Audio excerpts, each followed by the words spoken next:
Imagine uncovering a document that holds a startling revelation, one capable of challenging centuries-old depictions of one of history's most iconic figures, Jesus of Nazareth. What if there existed a letter written by none other than Pontius Pilate himself? A letter that didn't just talk about the political turmoil of Judea, but provided a detailed account of Jesus' physical appearance. What did Pilate really see? What if there was a letter offering precise descriptions of Jesus' skin color, facial features, and demeanor? In a world where ancient art and historical records often conflict, could this letter be the missing piece of a 2,000-year-old puzzle? The familiar image of Jesus, with a serene expression and Eurocentric features, might not align with historical reality. Archaeological discoveries and ancient texts suggest contradictions. Was Jesus really as we've been taught to imagine him? If this letter from Pontius Pilate, the man who sentenced Jesus to death, is genuine, it might hold secrets that challenge everything we think we know. Pilate's letter, written to Emperor Tiberius, is not just a political report. It is a first-hand account that dives into Jesus' identity, his teachings, and the influence he wielded. Could this document provide a clearer picture of his true appearance and role in history? Pilate begins by describing Judea as a region on the edge of rebellion. Political tensions ran high, but what made it unique was its deep spiritual fervor. He portrays Jerusalem as a place where every decision carried the risk of igniting chaos. Then comes a question worth asking: who really held the power? Pilate paints the high priests as more than religious leaders. He describes them as cunning manipulators, arrogant yet fearful, balancing control over the masses while negotiating with Rome. Pilate viewed them with suspicion, sensing they feared losing their influence under his rule. In the midst of this, murmurs about Jesus of Nazareth began to reach Pilate. At first, he initially dismissed the rumors as mere noise about another preacher. But soon, Jesus caught his attention. Why? Because unlike others, Jesus was reportedly sympathetic to Romans, a rare stance in a region deeply hostile to Roman authority. This led Pilate to take action. He sent agents to investigate Jesus. Who was this man? Was he a political threat, or something entirely different? As Pilate dug deeper, he began to unravel the mystery of a figure who had captivated the people and unnerved the high priests. The encounter that changed everything. What Pilate heard about Jesus was far from what he expected. This was no typical troublemaker stirring up rebellion. Instead, Pilate's agents described a man whose teachings focused on love, humility, and a kingdom that was not of this world. Jesus wasn't rallying people for insurrection. He was talking about inner transformation and a profound understanding of authority. This unexpected portrayal piqued Pilate's curiosity. What kind of man could inspire both reverence and fear without lifting a sword or raising his voice? Pilate's interest turned personal. He decided he needed to see this enigmatic figure for himself, a decision that would mark a turning point in his life and governorship. The first time Pilate saw Jesus, he was taken aback. Here was a man who appeared unimposing, even humble, yet his presence commanded attention and respect. Pilate's account hints at his surprise, even confusion. How could someone so seemingly gentle spark so much hysteria? This initial encounter began a complicated relationship between Pilate and Jesus, one that went beyond politics or rebellion. In his letter, Pilate described Jesus as having an aura that was difficult to ignore. His teachings didn't challenge Roman rule directly, but instead offered a vision of peace, compassion, and personal transformation. This approach made Jesus stand out, even among the most unconventional preachers. As unrest in Jerusalem continued to simmer, Pilate received more reports about Jesus. Roman informants and local officers noted his growing influence. But instead of fiery speeches or calls for revolt, Jesus used parables to convey profound truths. Pilate found it intriguing that Jesus' following wasn't limited to any one group. Commoners, Roman sympathizers, and even some Jewish elites listened to him. What kind of teacher could cross such rigid societal lines in a divided city, like Jerusalem? Pilate wanted answers. He ordered his aides to gather more detailed accounts and even had his secretary transcribe Jesus' teachings.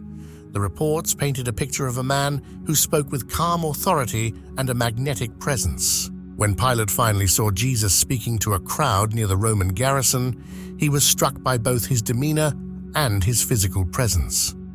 Pilate's letter describes Jesus as having fair skin, long hair that framed his face, and an expression that was both humble and commanding. Yet it wasn't just his appearance that left an impression, it was his voice. Jesus spoke softly, without the fiery tone typical of agitators, yet every person in the crowd seemed captivated by his words. Pilate observed how Jesus' messages of love, forgiveness, and humility resonated deeply.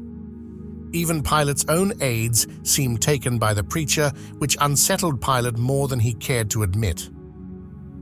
As Pilate sought to understand Jesus further, he realized the challenge before him. Jesus didn't fit the mold of a revolutionary, but his growing influence unnerved the high priests, who saw him as a threat to their authority. Pilate was now caught in a delicate situation. Should he intervene and risk unnecessary conflict, or let things unfold naturally, knowing the religious leaders were growing increasingly hostile? Ultimately, Pilate decided on a bold step: to arrange a private meeting with Jesus.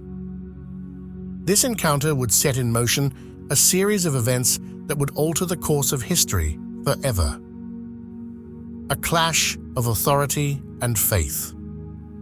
When Pilate summoned Jesus to the palace, he wasn't prepared for the profound impact their meeting would have on him. Pilate's letter recounts the moment Jesus arrived, calm, unassuming, and completely devoid of fear. Pilate was struck by the preacher's piercing yet kind eyes, which seemed to hold a quiet confidence that unsettled him. What kind of man stands so composed in the face of Roman power? Pilate began their conversation with standard questions about Jesus' teachings and the swelling crowds that followed him. But instead of political slogans or fiery rhetoric, Jesus spoke of love, human nature, and the transformative power of forgiveness. Pilate found himself drawn into a dialogue that felt more like a philosophical discussion than an interrogation. The tension between Pilate's duty and personal convictions grew when he warned Jesus about the growing hostility among the Jewish leaders. Pilate urged him to tread carefully, cautioning against provocative public addresses. Yet Jesus remained unfazed. He thanked Pilate for his concern, but showed no fear or hesitation about the dangers ahead. Pilate couldn't shake the unease that came with this response. Was this peace a sign of wisdom or an acceptance of an inevitable fate? As the days passed, the situation in Jerusalem became more volatile. Pilate's efforts to maintain order were met with growing resistance, particularly from the Pharisees and high priests. They viewed Jesus as a direct threat, not only to their authority, but to the entire religious structure they upheld. Despite their hostility, Jesus continued teaching, drawing even larger crowds each day. Pilate's letter reveals his internal struggle during this time. He saw Jesus as a man of peace, not a revolutionary, yet he couldn't ignore the pressure from the Jewish leaders. Behind the scenes, the high priests were leveraging the threat of rebellion to force Pilate's hand, insinuating that failure to act against Jesus would undermine Pilate's authority in the eyes of Rome. How could Pilate protect an innocent man without jeopardizing his governorship? The tipping point came unexpectedly on the eve of the Passover festival. Pilate was awoken by guards with urgent news. Jesus had been arrested in the Garden of Gethsemane, betrayed by one of his own disciples. The high priests wasted no time, convening a council and declaring Jesus guilty of blasphemy. Pilate's letter vividly describes the chaotic early hours following Jesus' arrest. The Jewish authorities accused him of claiming to be the Son of God, a charge that was both religiously offensive and politically dangerous. Pilate knew the high priests were seeking a death sentence they couldn't impose themselves. They needed Rome's legal authority to carry it out, and they were determined to use Pilate to achieve their goal. Would Pilate give in to their demands, or would he risk defying them to save a man he knew was innocent? The crossroads of power and fate. The pressure was mounting. Pilate's letter reveals a growing suspicion that the high priests were more interested in preserving their own power than in upholding religious purity. They wanted Jesus gone, and Pilate was the key to making it happen. But how could Pilate justify executing an innocent man for blasphemy alone, especially when his instincts told him Jesus was no threat to Roman authority? Was it possible that the entire political system, the religious hierarchy, and even Pilate's own position were being manipulated for the sake of power? What could Pilate do in the face of such immense political and social pressure? Pilate questioned Jesus directly, asking if he claimed to be a king, hoping to find evidence of a political rebellion that would justify Roman intervention. But Jesus' cryptic response, "My kingdom is not of this world," left Pilate more conflicted than ever. Pilate had been expecting a direct political answer, a reason to condemn Jesus, but Jesus' words defied everything Pilate had been trained to recognize as a threat.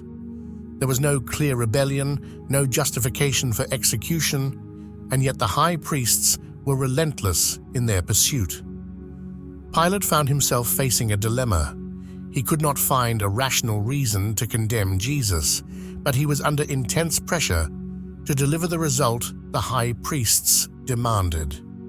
What was Pilate supposed to do when the lines between right and wrong became blurred?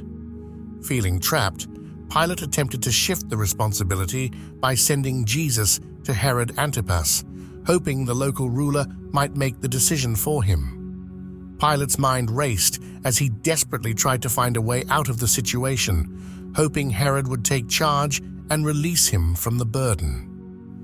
But Herod's mocking treatment of Jesus only returned him to Pilate without a resolution, intensifying Pilate's sense of helplessness.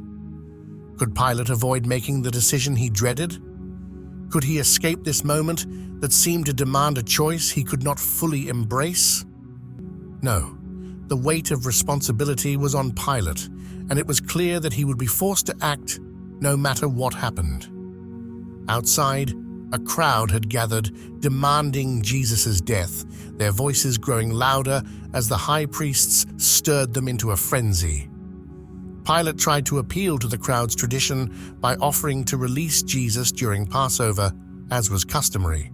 However, the high priests had already manipulated the mob. They didn't want mercy, they wanted Jesus' blood. They demanded the release of Barabbas, a convicted criminal, instead. Pilate's attempt to appeal to the crowd's sense of justice backfired, and the situation spiraled out of control.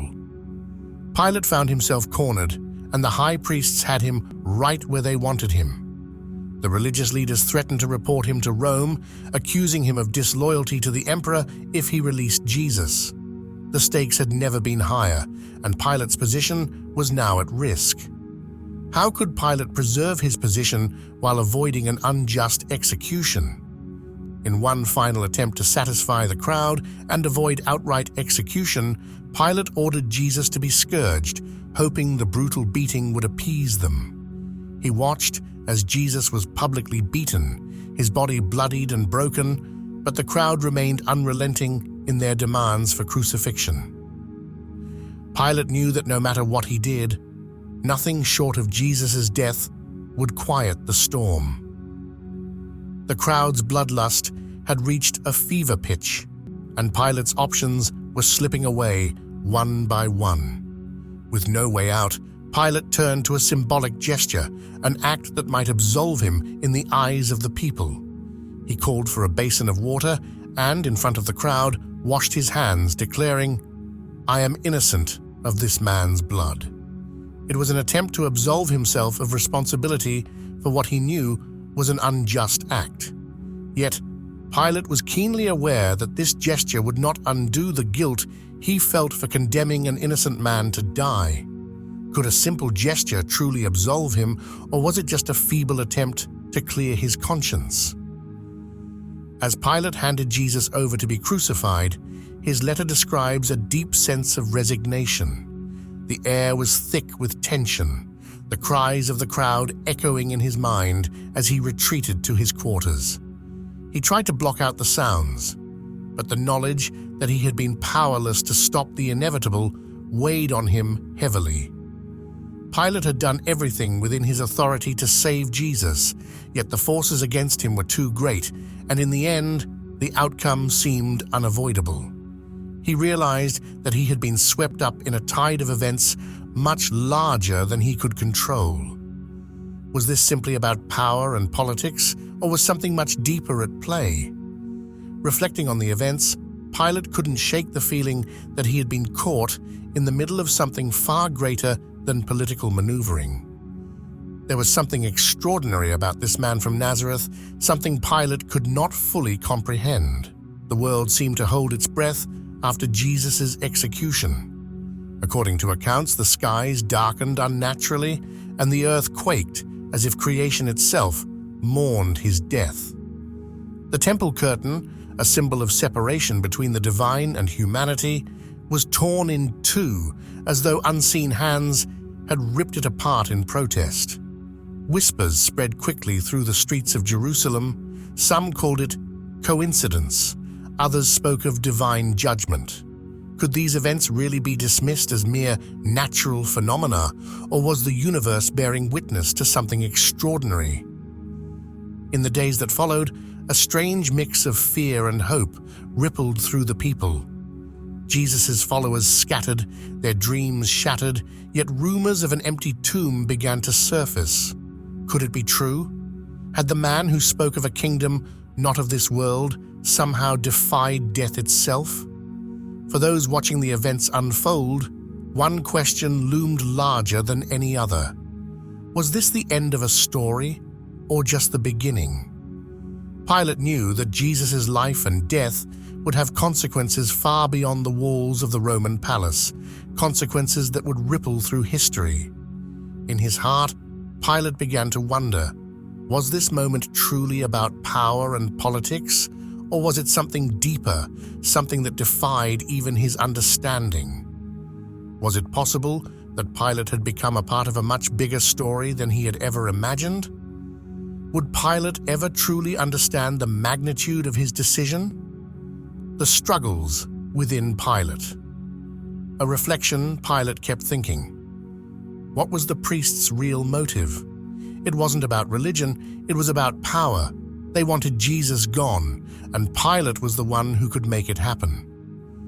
But could he really justify condemning a man who seemed so innocent?